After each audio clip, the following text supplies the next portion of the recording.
Hello and welcome to a brand new episode of Lowdown. Today I'm absolutely delighted to be joined by the head goalkeeping coach of New York Red Bulls, JYRI Nieminen. JYRI, welcome to the show. Thank you very much. It's a great pleasure to be on. JYRI, it's been a while in the making at least. I fondly remember those coffee chats we had in Hudson Street over the summer, but it's been great to finally get you on. As you know yourself, where I begin with every guest that I bring on, I ask them for their earliest football.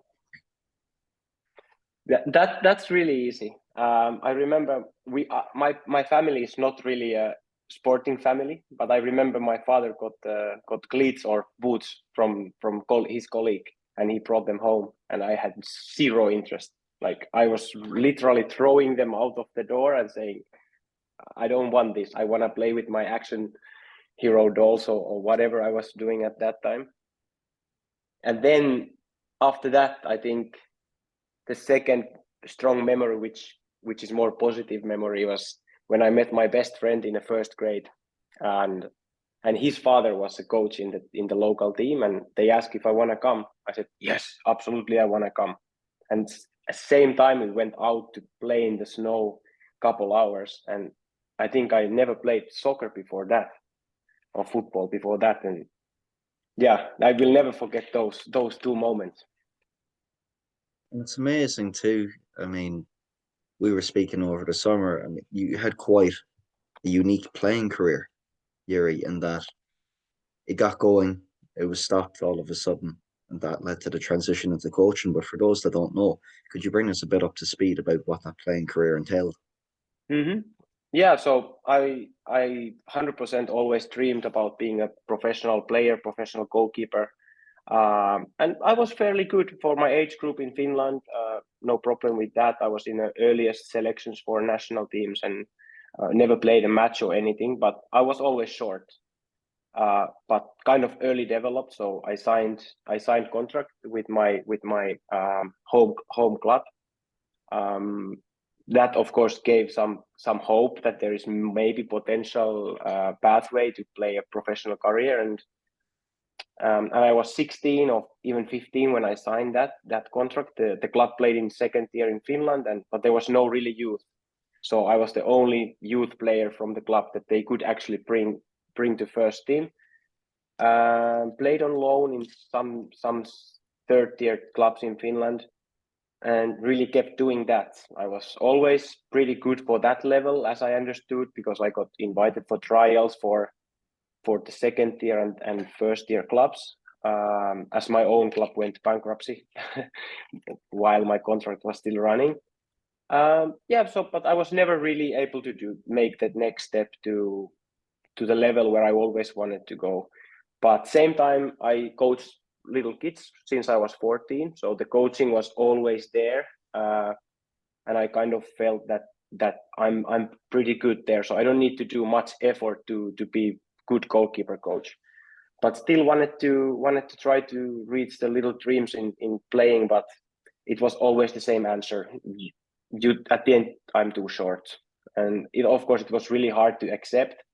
But I think I quietly accepted that quite early, and like every year started to put more and more focus on giving my chance to be a coach one day, and that's how it really went.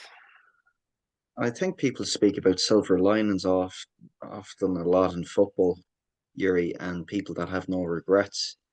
And it's obviously on the back of something unfortuitous happening. And for yourself, that's something which you can relate to, because you indeed suffered an ACL injury, which led to quite a long period of introspection in Buenos Aires, Argentina, of all places. Yeah, that was really a good turning point in a way of accepting that the playing career is short anyways, and like what I'm doing with the coaching same time or studying and all that takes me to the right direction. So yeah, I actually broke my PCL, which is even more rare than the ACL.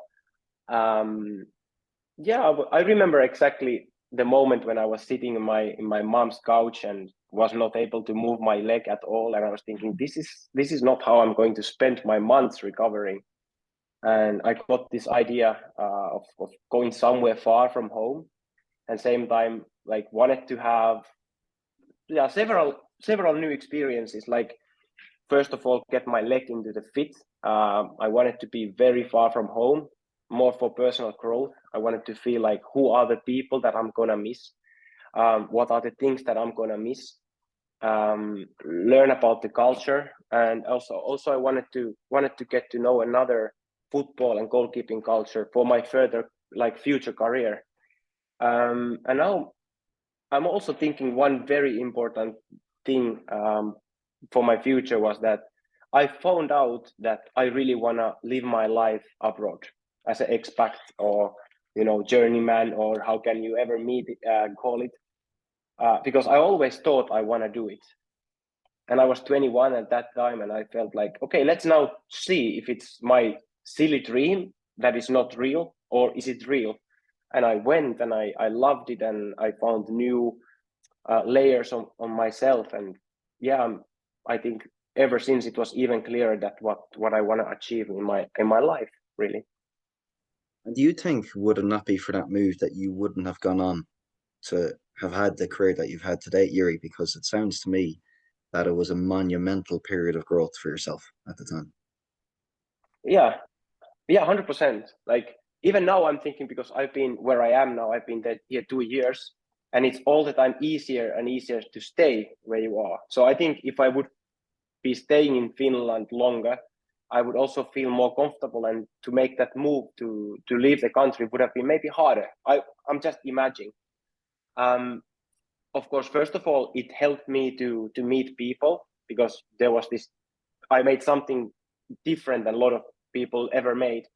So even remember interviewing for the jobs later, that was like what you said now, it's untypical experience. So people that caught the people's interest, and also gave them an indication that, hey, this guy is ready to do things. Like he's not only maybe talking, he's really ready to do things. And also that drive, I knew exactly that this is what I want, and this is what kind of life I want to live. So it's clear and easier to drive towards something that you actually have a little idea what is it. And was that something that you held as a kid, Jyri? I don't know really.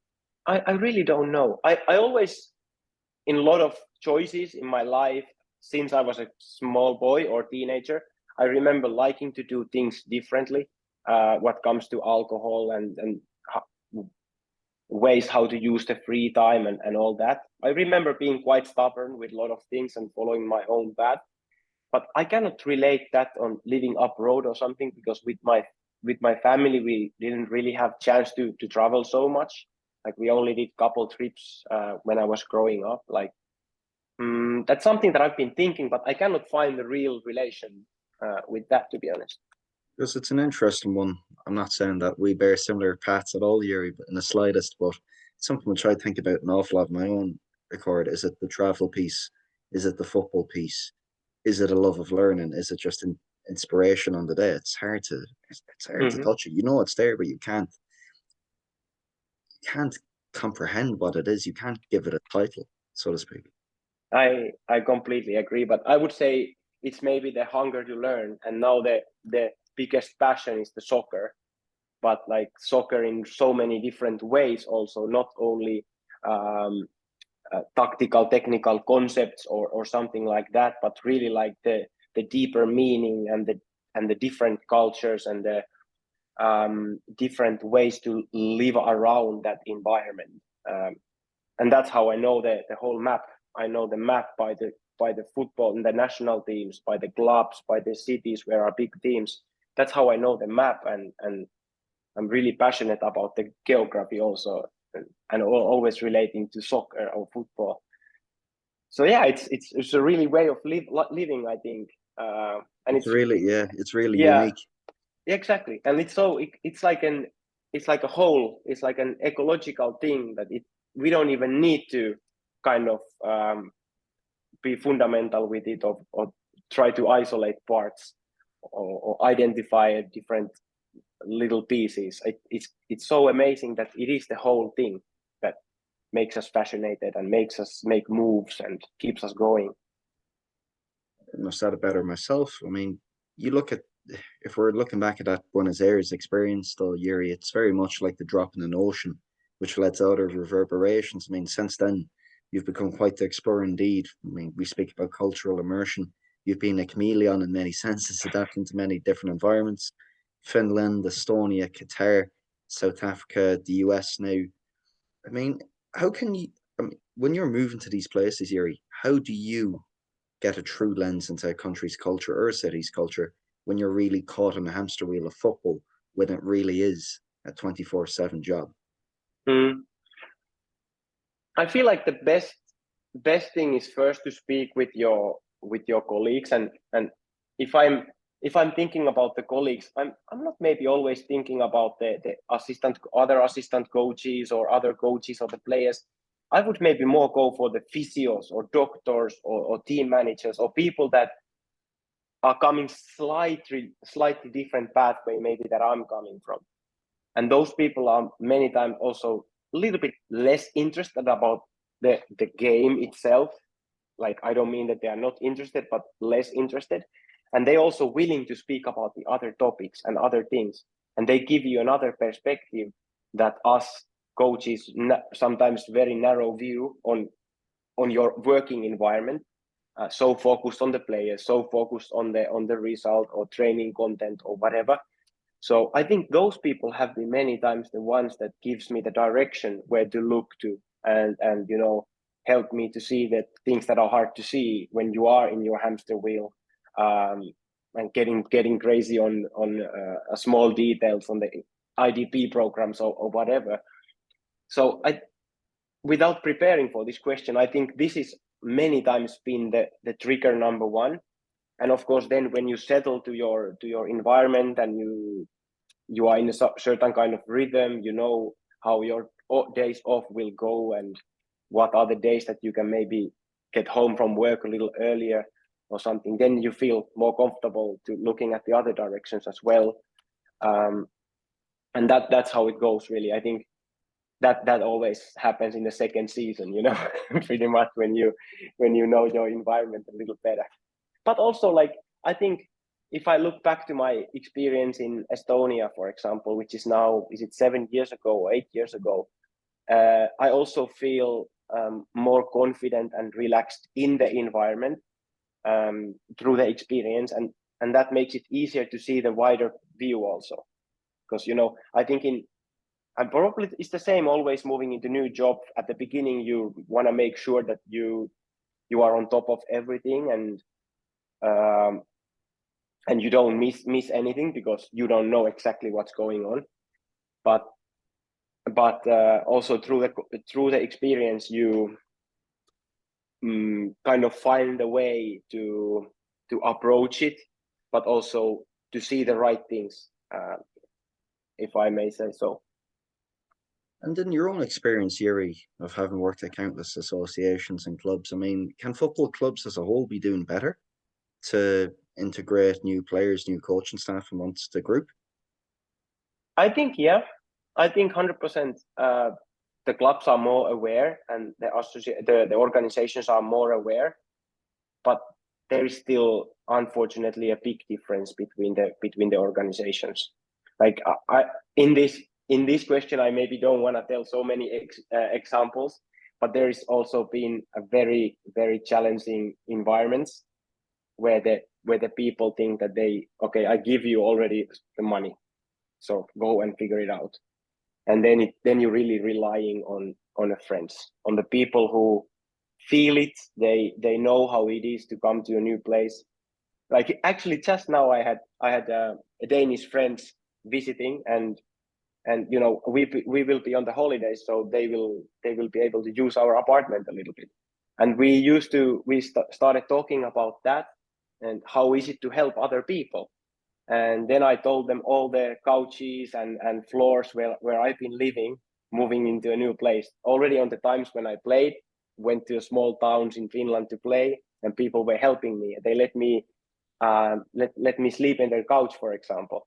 Or moving into Estonia. First, I was living in the floor of the head of youth, the German coach, who is really good friend of mine now.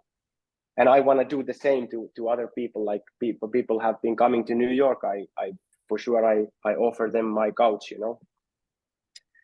So this is very important thing, that we as a teammates and future friends, we take the responsibility, we trust people, and we make them feel welcome. And hopefully the clubs, they also do the same. But I think this is what we can do, and this is for me, it's number one thing. For me, you know, hearing those stories about sleeping on couches, sleeping on hard wooden floors, they seem to be a rite of passage within the footballing industry, Jyri. But again, at the end of the day, it always comes back to people. It always comes back to environment. I mean, if I did have to push you, what would you say was the environment in which you've done your best work? I think it's my current. It's really like all the environments that I have been to are very, very different to each other.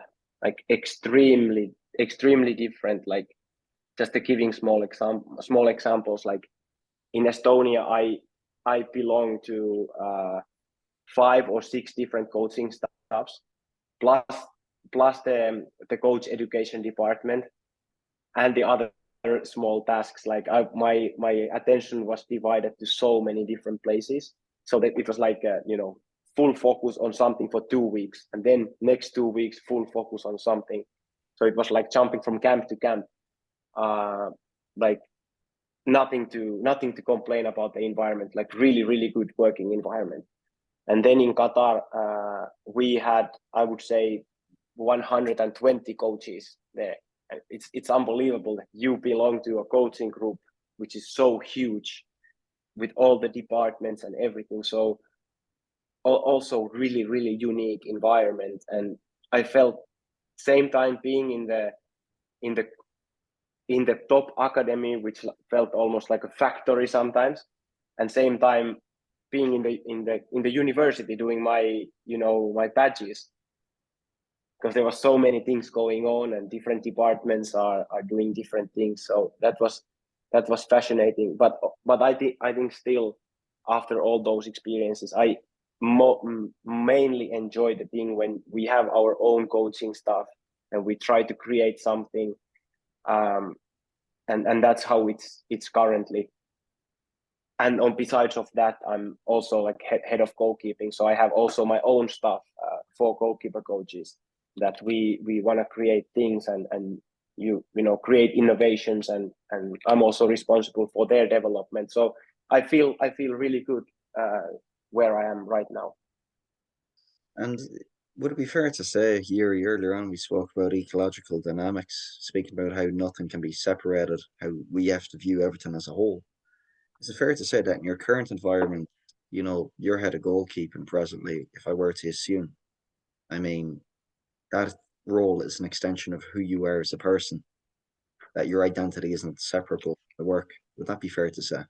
That's exactly what it is. Like, I have to go a little bit back again, because you ask about the first coaching experience, or first experience in football, and my first experience about coaching is when I was maybe 12, and I was never coached, but this time there was one of the better clubs from my city. They trained in the same field before us, and they had a goalkeeper coach, which was amazing. So I was there 1 hour looking. This was, if I was 12, then the other team was maybe under 16 or something. And I was staring and looking, wow, they have a goalkeeper coach, they have goalkeeper training. Oh, wow, this is amazing. And after when they finished, that goalkeeper coach just stay in the field to do a little training for me and the other goalkeeper. And that was unbelievable. And that I many times relate to that moment when somebody was really helping me finally. And I think this is one of the reasons why I'm a coach. And that's the part that I enjoy most. Like, I know we speak about winning, we speak about the result, and it's super important. It's my choice that I came to a professional team, and we need to win the games, and my future is dependent on the wins and losses. And that's great. That's also amazing. I love that. But I think I'm still the guy who is more thinking about helping people, and development and long term. Even that and I say it very, very openly because I think it's very important to have different kind of personalities within the coaching staff of professional team as well. So that's me. So maybe when we win the game, I'm very happy, but I'm also very happy for the other coaches. And if I'm sad, I'm maybe more sad for the other people than for myself. And that's how I find myself. And yeah, it's me. I would love to help people. It's an interesting one too, right? Because you are essentially, Yuri, a specialist of specialists. You know, we speak about the art of coaching, being a specialist coach, being a goalkeeping coach. You have to be a lot more finer tuned to a lot more subtleties, nuances, and soft skills than perhaps other coaches. I mean, goalkeepers are a special bunch. You're training the mind, really, aren't you, as much as the body? Mm-hmm. Yeah, really. And many times I go into this question when to this answer when people are asking about the mental preparation or the sports psychology. Because if the training process is good, if what I'm doing in the field is good, that's also, it should be also good mental preparation or psychological preparation or like however we call it, mental performance coaching. So it should be integrated.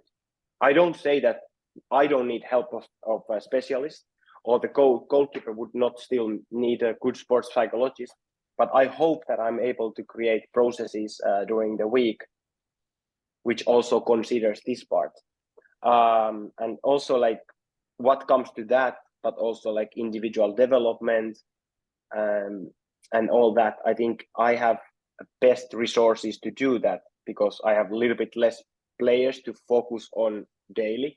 Like, I don't mean that I'm not focused on the team players as well, but really like the main focus is might be on 2 to 6 guys plus the academy guys, but there is also another specialist taking really care of them. So yes, and I would hope sometimes that also the other players or the team members are getting the same attention because they could like also another players as a supporting action, they could receive the similar attention that the goalkeepers are receiving from me. And maybe I just continue to another topic that you asked a little later about the previous, sorry, a little earlier about the previous experiences. Like also when I was in San Jose, that was maybe the time when I really enjoyed coaching a lot because my role was a little bit extended. I did also the duties of the assistant coach. So, but also my approach to that was pretty like individual. Like a little bit like supporting work to teamwork, like an individual based, more feedback, more like an attention to details, a little bit more and all that. And did you struggle managing both, Yuri, at San Jose with the goalkeeping coaching and being the assistant? I don't. I was very fulfilled. I was really satisfied because I felt myself extremely important. Maybe I managed to manage myself because I was really burnt out after that season. But no, not really. But I think the reason to that is that I made this decision already years ago while my time in Qatar that my only way to get better as a goalkeeper coach is to become better football coach. And ever since my main focus is always been to understand more about the game, and then I will be able to understand more about goalkeeping. Like I decided to make that kind of turnaround quite early. That I'm not goalkeeper coach. I'm a football coach who is specialized in goalkeepers, like you said earlier, specialist. And I think that's why I've been. You don't get me wrong if I say pretty advanced with my method because that's the starting point, and I've found myself from there. Yeah, so I think this is the most important thing for me.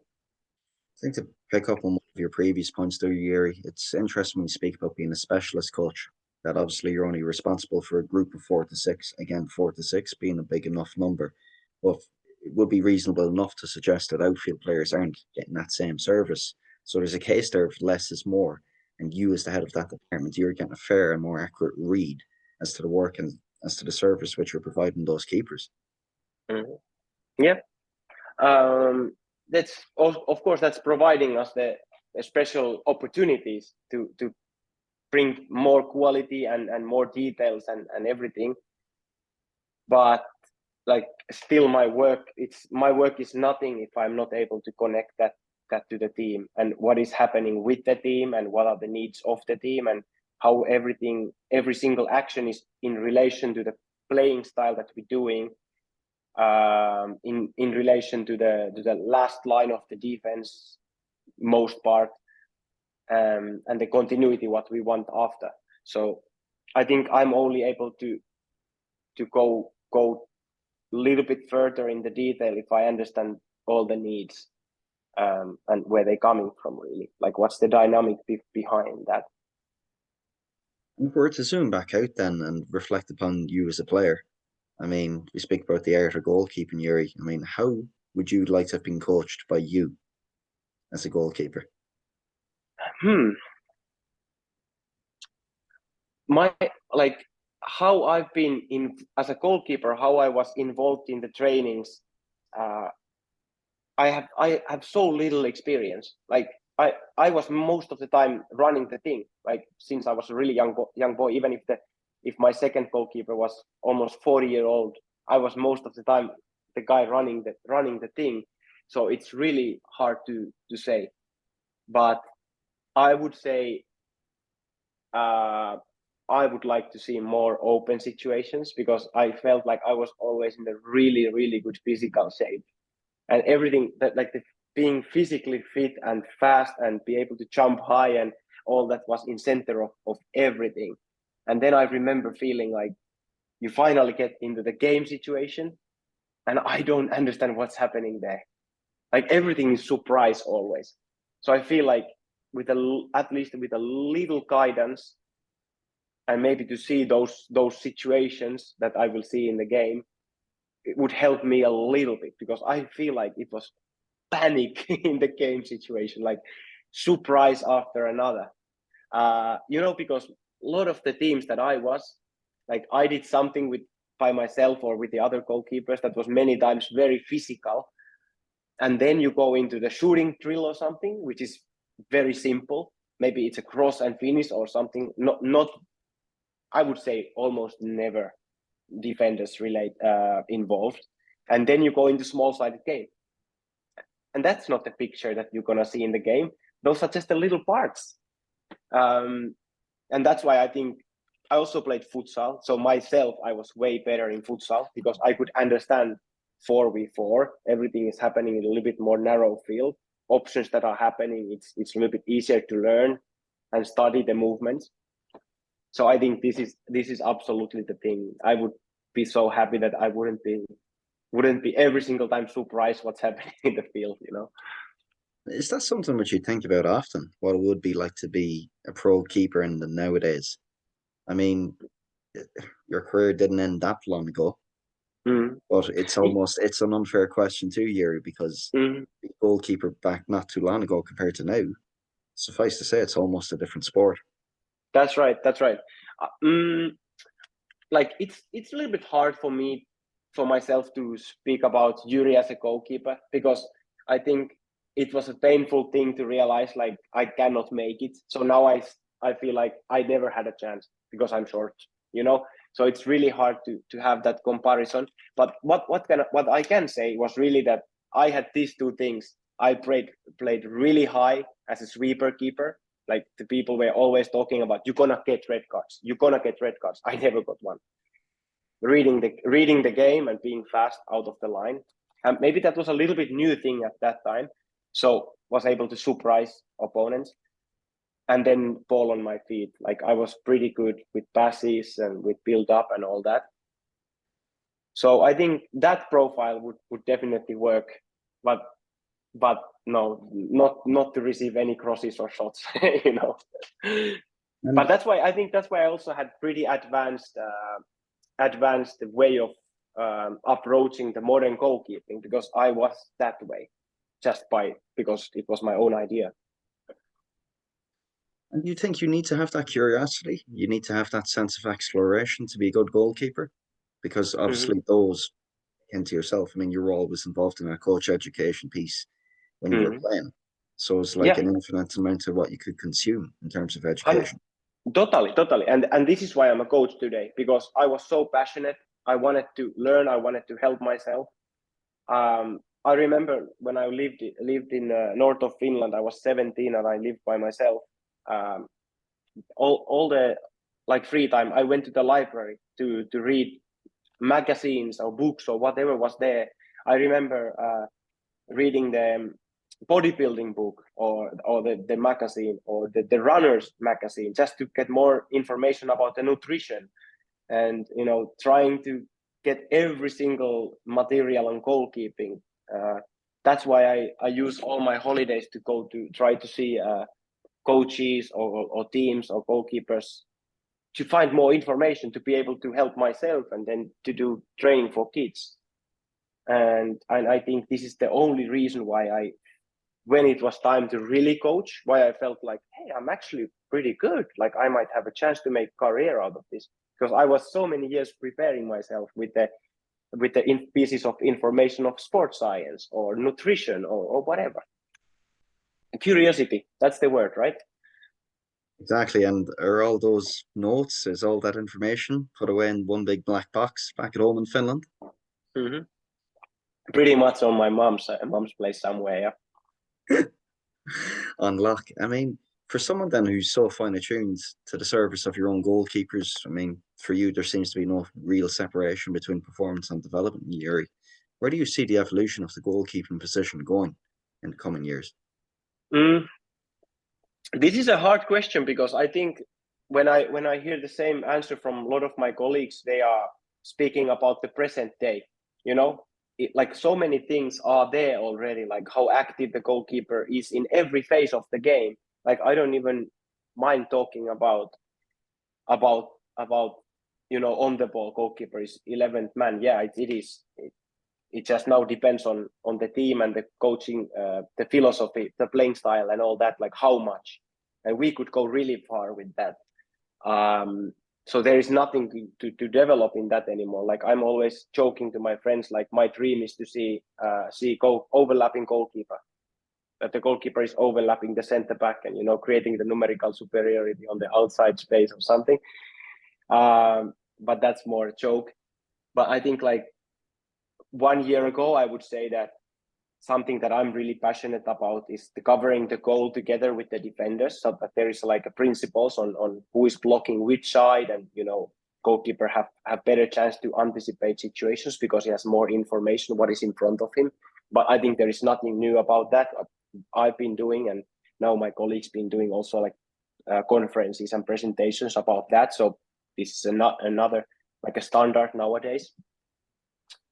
um uh, I'm hoping that to the coaching method in general, we bring more the real element of anticipation, because there is always a discussion about don't guess, don't anticipate, don't cheat. No, but it's necessary. So we need to do that better now. And what are the moments when the goalkeeper should anticipate, and how to anticipate? What are the tools to anticipate? Is it going early? Is it having a little momentum jump? Is it leaning towards one direction? Is it even faking in one direction and going to another? Because just because statistically from certain distances it's really hard to save the ball. And then same time, what are the moments not to anticipate?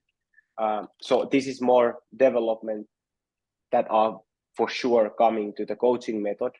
um, I'm I'm thinking sometimes about the goalkeeper positioning in crosses, like because so many goals are now conceded from low crosses or cutback crosses.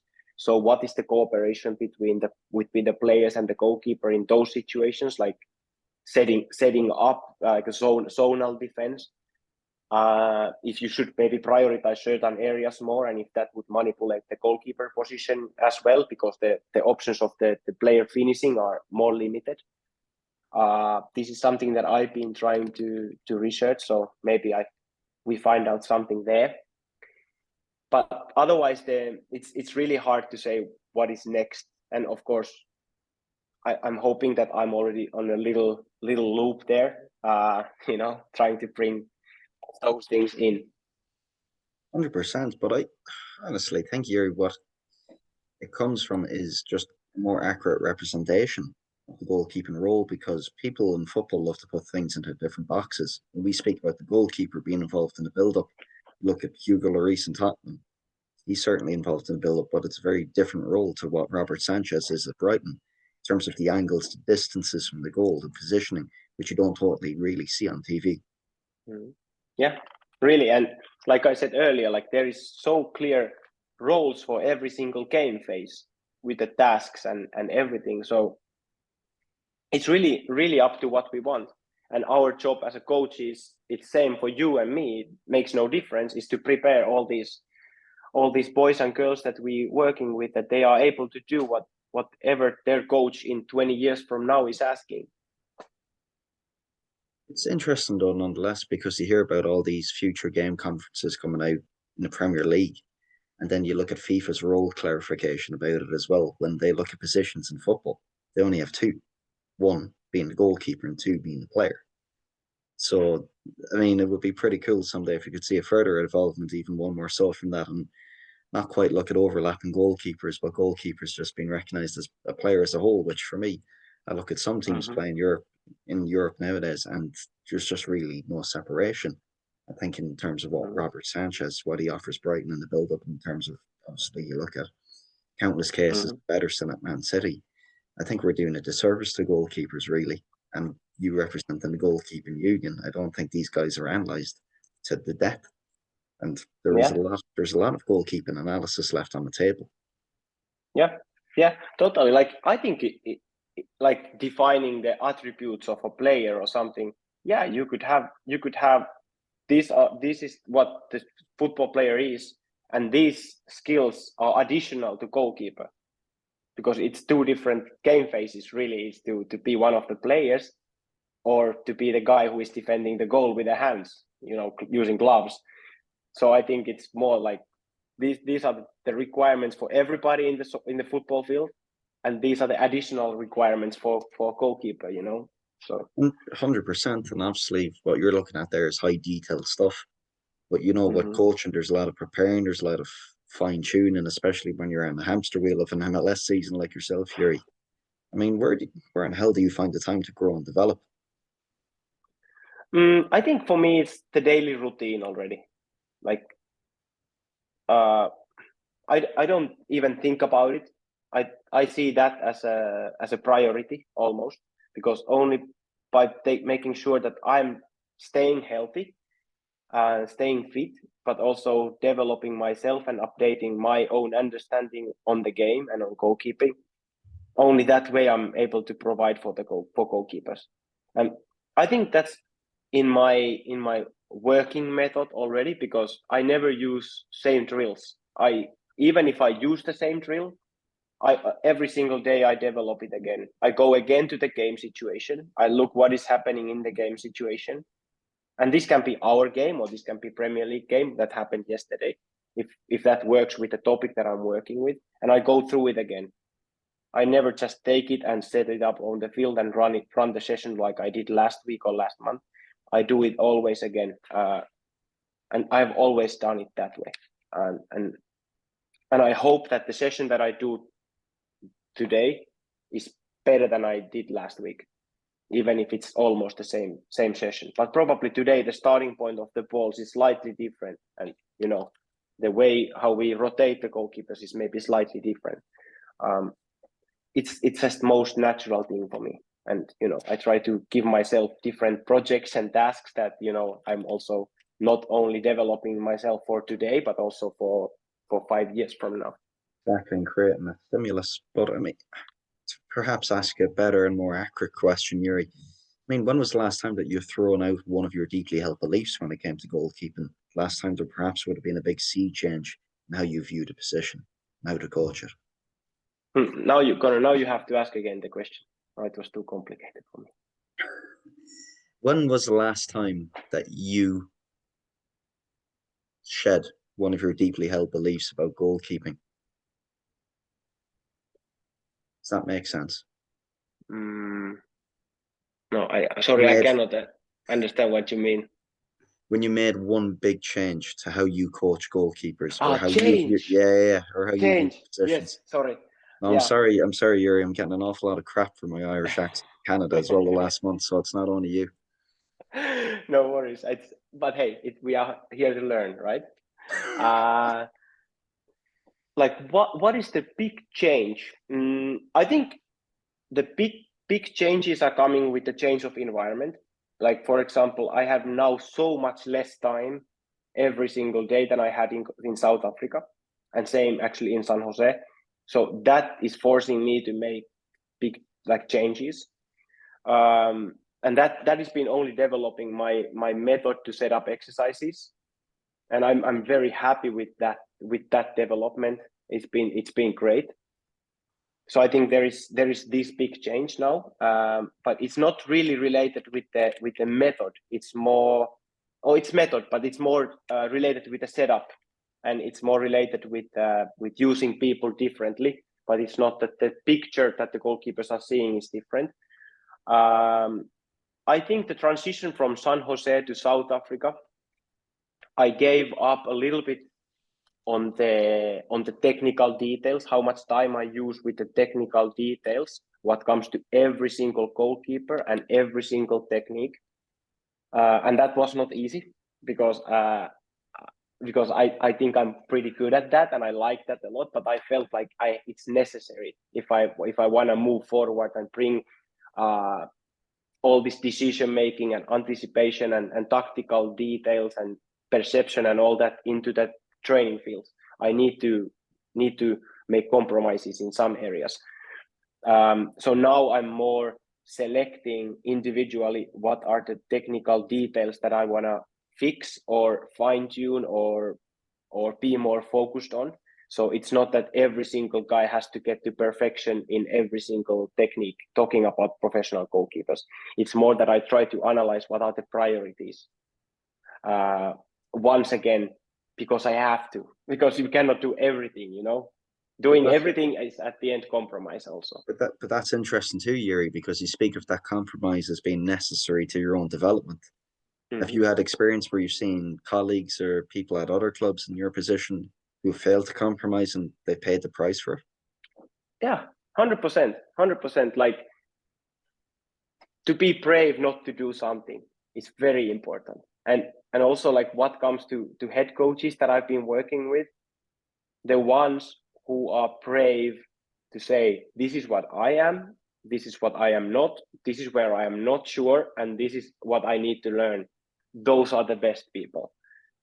And also, like, not feeling that I need to cover everything. I need to cover everything just to be able to say that we did it. No, you need to know who you are and you need to know your priorities.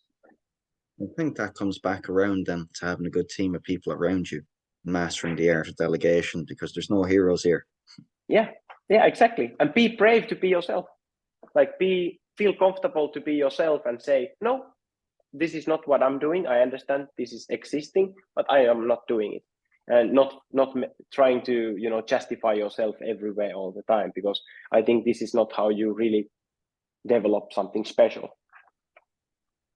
You know what? Before we wrap up, Yuri, I mean, it was an absolute pleasure having you on tonight, but it was even more of a pleasure when we actually sat down and had coffee there in Hudson Street in Manhattan for what was it, over 2 hours there in July.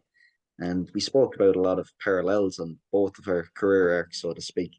But in research for the show, you know, I was looking up a few old Finnish proverbs, and one which I found, which I think reminds me a lot about your own journey, is that those who ask for the road don't get lost. And we Yeah. spoke about, you know, you necessarily might not have that physical home, but you certainly do have a spiritual home. I mean, for you, will the exploring ever stop? Have you an end goal? Like, yeah, I have clear goals in my career, what I want to achieve and what level I want to work, and maybe even what leagues I want to work. But this is not an end goal. This is just the step, you know. And I see myself staying in a place where I feel good and my family feels good and everything, but I don't see the journey that way, that there is a stations and end stations and all that. So I think I have so much curiosity about life and willingness to understand more about world, that I don't see myself really making the dream move to X country and city and staying there forever. That's not me. I can commit to the project for 5 years or something. I can imagine myself doing that. But I think my inner curiosity and passion and everything will come out, and you wanna see something else, and you wanna learn something else, and I want to feel weak again. Also, I don't want to master my environment, because then I feel like, okay, well, and what now, I truly believe, though, if we picked up the phone again and had this conversation in 10 years' time, you'd approach this with the same energy, the same passion for your craft, which you do have now. I've decided that if I'm not, then I do something else, and I think that's something that I promised myself, that I also want to keep developing myself in various areas, in terms of language or in terms of coaching badges or whatever. That if I want to do something else one day, I'm capable of doing it, or I'm qualified to do it. But right now, I absolutely love what I'm doing. I am not even thinking about doing anything else. But if I don't have the energy or the passion, I think I'm pretty average guy, and that's not what I want to be. I wouldn't discount yourself like that, Yuri. I mean, it's been an absolute pleasure having you on, and I don't doubt that there'll be countless people that will listen to this indeed and will take inspiration from it, like me, nonetheless, write notes like a maniac here on the side. But, for anyone who is inspired, Yuri, or who wishes to thread a similar path to what you've just elaborated upon today, I mean, what advice would you have for them? I think always ask the questions, listen to people, and think what is behind their answers. Like, honestly, these are one of the rare moments that I'm telling my story a little bit, because not a lot of people ever ask. Like, I think I'm still in every single conversation and every single table, I'm the guy who is asking the questions, because I want to know. I really, really want to know what people are going through, or what are they thinking. So I don't get to share my thing so often, and I'm fine with that, because I feel like if I'm talking, I'm not learning. So I think that's number one, and the other one is like, define what is being brave, because a lot of people, they speak about, yeah, I'm not brave enough, or I have to be brave. But what is that really like? Is it brave not to live your own life the way you want to live it? No, I think that's just a normal, and I understand it's difficult, and it requires like revaluing a lot of things. But I think why not? Why not to live your own life in a way you want, and then just believing in it, and then ask questions from the people that have done it. Well, Yuri, I'm glad you've done all the talking today, because I certainly done all the learning. It's been an absolute pleasure to finally have you on. Thank you so much. It was really, really pleasure.